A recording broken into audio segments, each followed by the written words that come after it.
ஒரு காலத்துல எல்லாருமே பிளாக்பெரி மொபைல் போன் வாங்கணும் அப்படிங்கறது தான் கோலா வச்சிருப்பாங்க.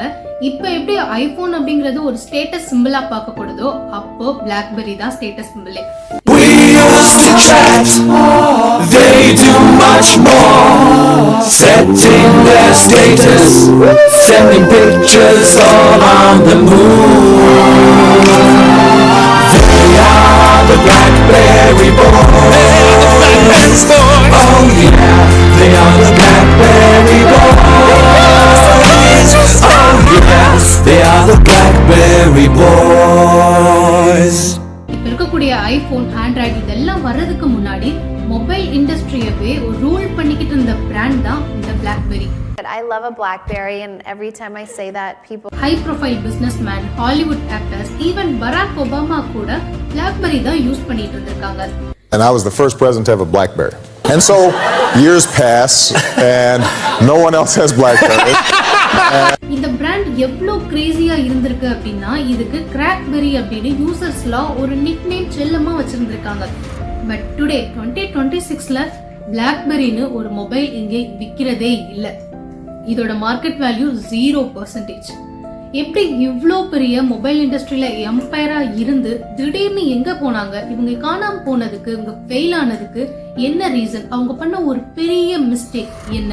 இது எல்லாம் தான் இந்த வீடியோல டீடைலா பார்க்க போறோம். Rise and fall of BlackBerry. This is Sukanya. Welcome back to my channel.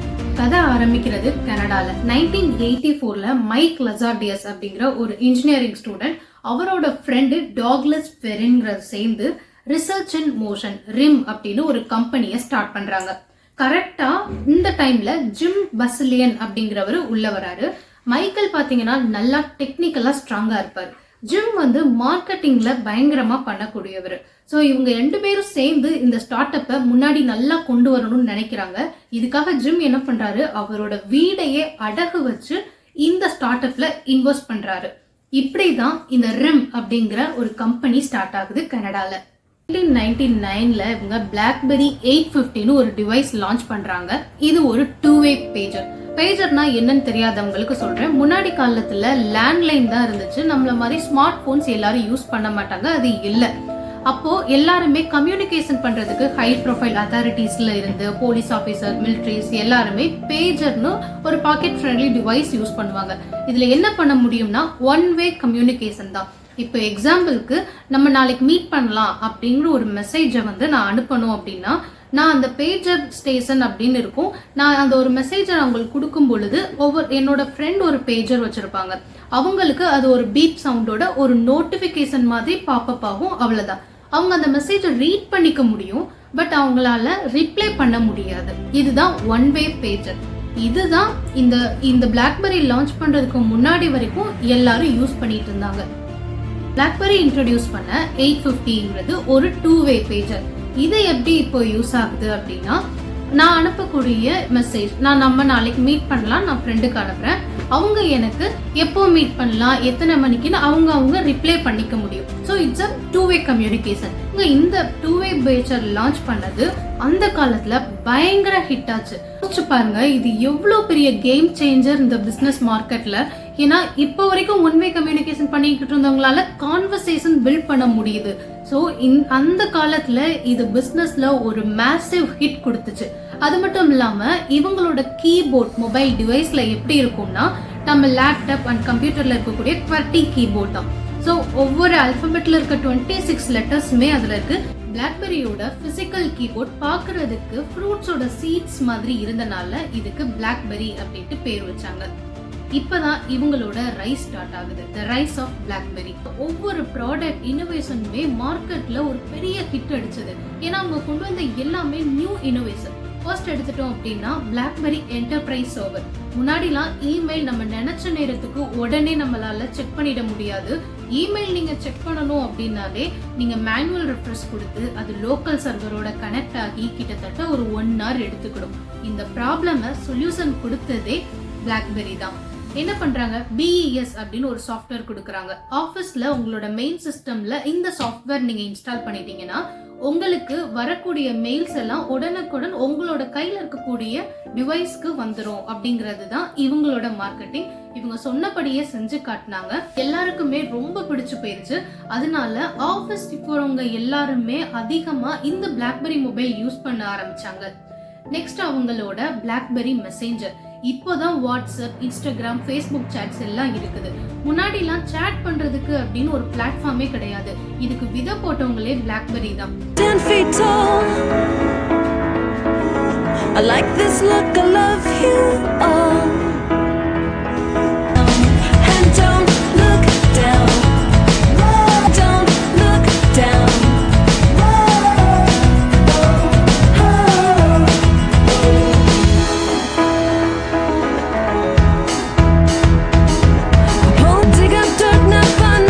Blackberry மெசேஞ்சர்ங்கிறத அவங்க இன்ட்ரோடியூஸ் பண்றாங்க. பிளாக்பெரி மெசேஞ்சர்லாம் இருக்கிறதுக்கு முன்னாடி எல்லாரும் என்ன பண்ணிட்டு இருந்தாங்க தெரியுமா, SMS, MMSன்னு தான் நம்பிட்டு இருந்தாங்க.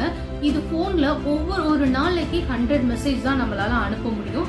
ஒவ்வொரு மெசேஜுக்குமே வந்து ஒரு காஸ்ட் இருக்கும். பட் பிளாக்பெரி இன்ட்ரோடியூஸ் பண்ணதுல நீங்க பிளாக்பெரி போன் வச்சிருந்தீங்க அப்படின்னா நம்ம மெசேஜ் பண்றது ஃப்ரீ ஆஃப் காஸ்ட்ல இருக்கும். அவங்க இதுக்கு நம்ம மொபைல் நம்பர் கூட எக்ஸ்சேஞ்ச் பண்ண தேவையில்லை. ஒவ்வொன்றுக்குமே ஒரு யூனிக் பின் இருக்கும். அந்த பின்னை நம்ம ஷேர் பண்ணிக்கிட்டாலே நம்மளால மெசேஜ் பண்ண முடியும். அப்பெல்லாம் பின் கொடுத்து மெசேஜ் பண்றது அப்படிங்கிறது ஒரு ஸ்டேட்டஸ் சிம்பிளா பார்க்கப்பட்டுச்சு. பெஸ்ட் ஃபீச்சர் என்ன தெரியுமா, இப்பதான் நமக்கு single tick, double tick, blue டிக்லாம் இருக்குது. அப்ப நம்ம மெசேஜ் வந்து டெலிவர் ஆயிடுச்சா அப்படிங்கிறது கூட தெரியாது SMS, MMS எல்லாம் பண்ணும் பொழுது. பட் பிளாக்பெரி தான் இதை கண்டுபிடிச்சாங்க.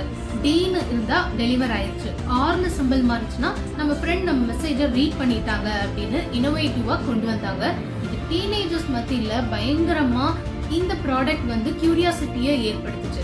இதனால நிறைய டீனேஜர்ஸ் பிளாக்பெரிக்கு மூவ் ஆன் ஆனாங்க. உங்களோட செக்யூரிட்டி, பிளாக்பெரினாலே செக்யூரிட்டிங்கிற லெவலுக்கு அதோட பிளாக்பெரி சிஸ்டம் யாராலையும் ஹேக் பண்ண முடியாது. அவ்வளோ இம்பாசிபிளா இருக்கும் ஹேக் பண்றது.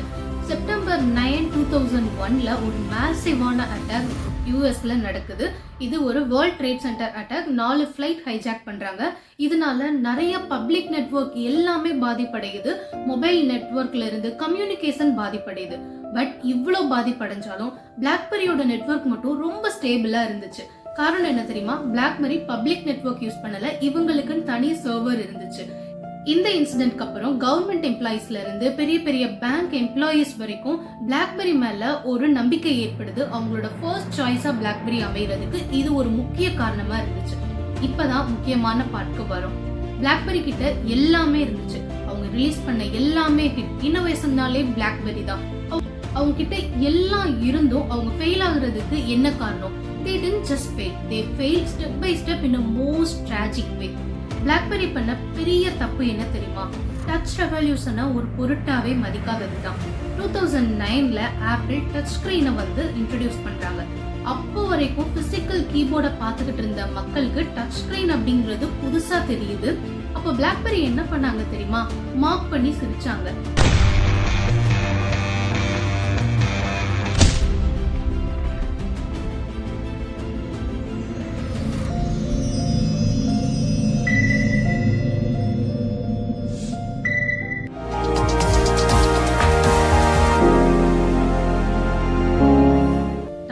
வச்சுட்டு என்ன பண்ண முடியும், பீப்புளுக்கு வந்து டச் போன் வச்சுட்டுலாம் அவங்களால மெயில் பண்ண முடியாது. செக்யூரிட்டி தான் முக்கியம். இந்த போன்ல வந்து பேட்டரியே நிக்கல, இது ஒரு டாய் அப்படின்னு கிண்டல் பண்ணாங்க.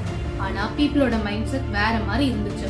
ஒரு மொபைல் போனை வந்து வெறும் டிவைஸா பார்க்காம என்டர்டைன்மெண்ட் மக்களுக்கு பிடிச்சு போச்சு. மக்களோட மைண்ட் செட் மாறத பிளாக்பெரி கவனிக்க மறந்துட்டாங்கன்னே சொல்லலாம். அவங்களுக்கு இன்னும் நிறைய சான்சஸ் இருந்துச்சு, இருந்தாலும் செகண்ட் மிஸ்டேக் பண்ணாங்க. iOSக்கு அப்புறம் ஆண்ட்ராய்ட் காம்படிஷனுக்கு வருது. இவங்க 2 பேருமே ஒரு மொபைல் போனை டிவைஸா பார்க்காம ஒரு பிளாட்ஃபார்மா பார்த்தாங்க. ஒரு மொபைல் போனுக்கு ஆப்ஸ் தான் கிங்னு நம்பினாங்க. அதனால பிளே ஸ்டோர் அப்படிங்கறத ஆண்ட்ராய்டு இன்ட்ரோடியூஸ் பண்ணி அதுல நிறைய மொபைல் ஆப்ஸை வந்து அவங்க இன்ட்ரோடியூஸ் பண்றாங்க. இதே போல iOS வந்து அவங்களோட ஆப்பிள் ஸ்டோர்ல நிறைய மொபைல் ஆப்ஸை இன்ட்ரோடியூஸ் பண்றாங்க. முக்கியமா கேமிங் ஆப்ஸ், யூடியூப்ல இருந்து அப்ப இருக்கக்கூடிய ஃபேமஸான ஆப்ஸ் அண்ட் கேமிங் ஆப்ஸ், இது எல்லாம் பீப்புளுக்கு இன்ட்ரெஸ்டா இருந்தோனே இந்த மாதிரி ஆண்ட்ராய்டு ஆர் iOS வாங்க ஆரம்பிக்காங்க. பட் பிளாக்பெரி இதையும் கவனிக்கவே இல்லை. எதையுமே ஸ்டார்டிங்ல கவனிக்காத பிளாக்பெரி ரொம்ப நாளுக்கு அப்புறம் ஆப் வேர்ல்ட் அப்படின்னு இன்ட்ரோடியூஸ் பண்றாங்க. It was too late. ஏன்னா அதுல ஆப் பண்றதுக்கு டெவலப்பர்ஸ் கூட இல்ல. எல்லா மக்களும் ஆண்ட்ராய்டு iOS யூஸ் பண்றப்ப ஆப் டிசைன் பண்றவங்க அந்த ஓஎஸ்க்கு ஏத்த மாதிரி தான் ஆப் பண்ணாங்க. பிளாக்பெரி ஓஎஸ்க்கு ஏத்த மாதிரி யாருமே பண்ணல. அதுல இருக்கக்கூடிய சில ஆப்ஸ் கூட ரொம்ப மோசமா இருந்துச்சு. people felt like they were using old machine. இது ஒரு பெரிய டிசாஸ்டரா பிளாக்பெரிக்கு இருந்துச்சு. எல்லா இடத்துலயும் தோத்து போனாலும் பிளாக்பெரி கிட்ட ஒரு லாஸ்ட் சான்ஸ் இருந்துச்சு. அதை கரெக்டா யூஸ் பண்ணியிருந்தாங்கன்னா கூட இன்னைக்கு ஒரு பெரிய இடத்துல இருந்திருக்கலாம். என்ன தெரியுமா? Blackberry messenger. ஏன்னா அப்போ வாட்ஸ்அப் கிடையாது, இவங்க தான் மெசேஞ்சர் அப்படிங்கறதுலயே ஒரு கிங்கா இருந்திருக்காங்க. அதை அவங்க கரெக்டா கொண்டு போகல. அவங்க இன்ட்ரோடியூஸ் பண்ணது என்ன? நீ பிளாக்பெரி மொபைல் போன் வச்சிருந்தீங்கன்னா இன்னொரு பிளாக்பெரி மொபைல் போன் வச்சிருந்தவரோட மட்டும்தான் நம்மளால சாட் பண்ண முடியும் அப்படிங்கிறது. அவங்க அந்த ஸ்ட்ராட்டஜி கொண்டு வந்தது எல்லாருமே பிளாக்பெரி மொபைல் போன் யூஸ் பண்ணுவாங்க, அப்பதான் இதை வாங்குவாங்கன்னு ஒரு ஸ்ட்ராட்டஜியை நம்பினாங்க. பட் அது ஒரு தப்பான ஒரு கிரீடான ஸ்ட்ராட்டஜியா போய் முடிஞ்சதுதான். ஏன்னா என்னோட ஃப்ரெண்ட்ஸ் நான் பிளாக்பெரி யூஸ் பண்றேன் அப்படின்னா நான் மெசேஜ் அனுப்புறப்ப என்னோட ஃப்ரெண்ட்ஸும் பிளாக்பெரி மொபைல் போன் தான் வச்சிருப்பாங்கன்ட்டு இல்ல. இப்போ அல்டர்னேட்டிவ் வே தான் நான் தேட ஆரம்பிப்பேன். இந்த மாதிரி நிறைய பீப்புள் வேற வே என்ன அப்படிங்கறது தான் பார்க்க ஆரம்பிச்சுக்கிட்டு இருந்தப்ப கரெக்டா 2008ல வாட்ஸ்அப் வருது. அவங்க இன்ட்ரோடியூஸ் பண்ணும் பொழுதே நீ எந்த டிவைஸ் வேணா வச்சுக்கோ, யார்கிட்டனாலும் நீ மெசேஜ் பண்ணலாம், டவுன்லோட் பண்ணு, சாட் பண்ணுன்னு சிம்பிளா கொண்டு வந்தாங்க. ஸோ பீப்புள் எல்லாருமே வாட்ஸ்அப் இன்ஸ்டால் பண்ணி யூஸ் பண்ண ஆரம்பிச்சுட்டாங்க. மறுபடியும் இவங்க 2013 கிட்டத்தட்ட 5 வருஷத்துக்கு அப்புறம் நாங்களும் ஆஃபர் பண்றோம், எங்களோட பிபிஎம் எல்லா மொபைல்ல நீங்க எந்த மொபைல் யூஸ் பண்ணாலும் சாட் பண்ணிக்கலாம்னு கொண்டு வந்தாங்க. It was too late. எல்லாருமே வாட்ஸ்அப்க்கு பழக்கப்பட்டு போயிட்டாங்க. இது இப்படி ஒரு ஃபீச்சர் வேணும் அப்படிங்கறத கூட அவங்க நினைக்க கூட இல்ல. வாட்ஸ்அப் கிட்டையும் அவங்க தோத்துட்டாங்க. அப்புறம் அவங்க இன்ட்ரோடியூஸ் பண்ண ஸ்ட்ரோம் அப்படிங்கிற ஒரு மொபைல் போன். இது அவங்க இன்ட்ரோடியூஸ் பண்ணாமையே இருந்திருக்கலாங்கிற லெவலுக்கு இருந்துச்சு. ஏன் தெரியுமா? ஐபோன் அவங்களுக்கு காம்படிஷனா இருக்கு அப்படிங்கிறதுக்காக ஐபோனுக்கு ஈக்குவலா நம்மளும் டச் ஸ்கிரீன்ல ஏதாவது கொண்டு வரணும் அப்படின்ட்டு இன்ட்ரோடியூஸ் பண்ணதுதான் ஸ்ட்ரோம். பட் இதை நீங்க டச் பண்ணி யூஸ் பண்ண முடியாது, ஃபோர்ஸா கிளிக் பண்ணி தான் யூஸ் பண்ண முடியும். இது நிறைய டிஃபெக்ட் இருந்துச்சு இந்த போன்ல. ரஷ் பண்ணி வேகமா ரிலீஸ் பண்ணி முடிச்சுட்டாங்க. பட் என்ன நடந்துச்சு தெரியுமா? வெரிசான் அப்படிங்கிற ஒரு கம்பெனியோட பார்ட்னர்ஷிப் வச்சுதான் அந்த மொபைல் போன் சீரீஸை இன்ட்ரோடியூஸ் பண்றாங்க. 1 மில்லியன் போன் சோல்ட் அவுட் பண்ணாலும் பண்ண நெக்ஸ்ட் 2 to 3 monthsல எல்லா போனும் டிஃபெக்ட் ஆகி ரிட்டர்ன் வந்துருச்சு. இந்த லாஸை காம்பன்சேட் பண்றதுக்காகவே வெரிசான் கம்பெனி பிளாக்பெரி கிட்ட $500 மில்லியன் லாஸ்க்காக அவங்க அமௌண்ட் வாங்கிக்கிட்டாங்க. இது அவங்களுக்கு பினான்சியலாவும் ரொம்ப ஒரு பெரிய அடியை கொடுத்துச்சு. பிளாக்பெரி போன் இண்டஸ்ட்ரியில ஒரு உச்சத்துல இருந்த பிளாக்பெரி பல தவறுதலான முடிவுகள்னால சரிவை நோக்கி போய் அழிஞ்சிருச்சு. இந்த பிளாக்பெரியோட ஜர்னில இருந்து நம்ம 4 லெசன்ஸ் கத்துக்கலாம். First, adapt or die. நீங்க ஒரு மார்க்கெட்ல ஒரு பிசினஸ் பண்ணிக்கிட்டு இருக்கீங்க அப்படின்னா பீப்புளோட மைண்ட் செட் ஒவ்வொரு காலகட்டத்திலையும் மாறிக்கிட்டே இருக்கும். அதை அப்சர்வ் பண்ணி அதுக்கேற்ற மாதிரி நம்மளும் அப்டேட் ஆகிட்டே இருக்கணும். இல்லைன்னா மார்க்கெட்ல நம்மளால நிலைச்சு இருக்க முடியாது. Second, cannibalize yourself. உங்களோட ஓல்டு ப்ராடக்டா இருந்தும் அது யூஎஸ்பியாவே இருந்தாலும் கூட அதை நீங்க காலத்துக்கு ஏற்ற மாதிரி செட் ஆகலைன்னா அழிச்சு நியூ ப்ராடக்ட் கிரியேட் பண்ண தயாரா இருக்கணும். அப்படி இல்லைன்னா நம்மளோட ஸ்பேஸை வேற பிசினஸ் ஆக்குபை பண்ணிடுவாங்க. பிளாக்பெரி எடுத்துக்கிட்டோம் அப்படின்னா அவங்களோட பிசிக்கல் கீபோர்ட்ல தான் அவங்க அடமெண்டா அதுதான் யூஎஸ்பின்னு மாத்தாம இருந்தாங்க. பட் டச் ரெவல்யூஷன் அப்படிங்கிறது ஒரே வேவ்ல அந்த ப்ராடக்டையே அழிச்சிருச்சு. Platform over product. இந்த மாடர்ன் டெக்ல உங்களோட ப்ராடக்ட் எவ்வளோ நல்லா இருந்தாலும் கூட அதை சுத்தி ஒரு கிளியரான எக்கோ சிஸ்டம் உருவாக்கணும். அப்படி இருந்தா மட்டும்தான் பிசினஸ்ல சர்வை பண்ண முடியும். Then last point, don't dismiss the time. நம்மளோட மார்க்கெட்ல இருக்கும் பொழுது காம்படிட்டர் வர்றாங்கன்னா அவங்க ஒரு புதுசா இனோவேட்டிவா கொண்டு வரப்ப அதை ஸ்டடி பண்ணி பீப்புளோட மைண்ட் செட் எப்படி இருக்கு, எப்படி ரியாக்ட் ஆகுறாங்கிறத டீப் ரிசர்ச் பண்ணி நம்மளோட ப்ராடக்ட்லயும் இனோவேட்டிவ் கொண்டு வரணும். ஏன்னா இவங்க பண்ணது ஐபோன் வந்தப்ப அதை ஒரு டாய்னு நினைச்சு கிண்டல் பண்ணாங்க. பட் அந்த டாய் தான் இவங்களோட ப்ராடக்ட அழிக்கிறதுக்கே ஒரு காரணமா ஆகிடுச்சு. பிளாக்பெரி இப்போ என்ன பண்றாங்க? அவங்க மொபைல் இண்டஸ்ட்ரியில இல்லைனாலும் கூட மொத்தமா அழிஞ்சிடல. அவங்க QNX அப்படிங்கிற ஒரு சாஃப்ட்வேர் பண்றாங்க. 245 மில்லியன் கிட்ட நிறைய கார்ஸ்ல வந்து இந்த சாஃப்ட்வேர் தான் யூஸ் பண்றாங்க. அது மட்டும் இல்லாம கவர்மெண்ட் அத்தாரிட்டிஸ்க்கு ஒரு சைபர் செக்யூரிட்டி பிளாட்ஃபார்மும் கொடுத்துட்டு இருக்காங்க. ஒரு இண்டஸ்ட்ரியில நம்ம கரெக்டா வரல, ஃபெயில் ஆகிட்டோம் அப்படின்னோடனே அடுத்த இண்டஸ்ட்ரிக்கு அவங்க கரெக்டான பிளானை ஸ்விட்ச் பண்ணிட்டாங்க. So friends, stay updated or stay out of business. இதுதான் BlackBerry கிட்ட இருந்து நம்ம கத்துக்கிட்ட லெசன். இந்த வீடியோ உங்களுக்கு யூஸ்ஃபுல்லா இருக்குன்னு நினைச்சீங்கன்னா சப்ஸ்கிரைப் பண்ணுங்க. டு பி ஃப்ராங்க், நான் BlackBerry யூஸ் பண்ணதில்ல. நீங்க BlackBerry யூஸ் பண்ணியிருந்தீங்கன்னா உங்களோட எக்ஸ்பீரியன்ஸை கமெண்ட்ஸ்ல ஷேர் பண்ணுங்க. நெக்ஸ்ட், எந்த ப்ராடக்டோட ரைஸ் அண்ட் ஃபால் பத்தி போடலாம் அப்படிங்கிறதையும் கமெண்ட்ஸ்ல சொல்லுங்க. பை.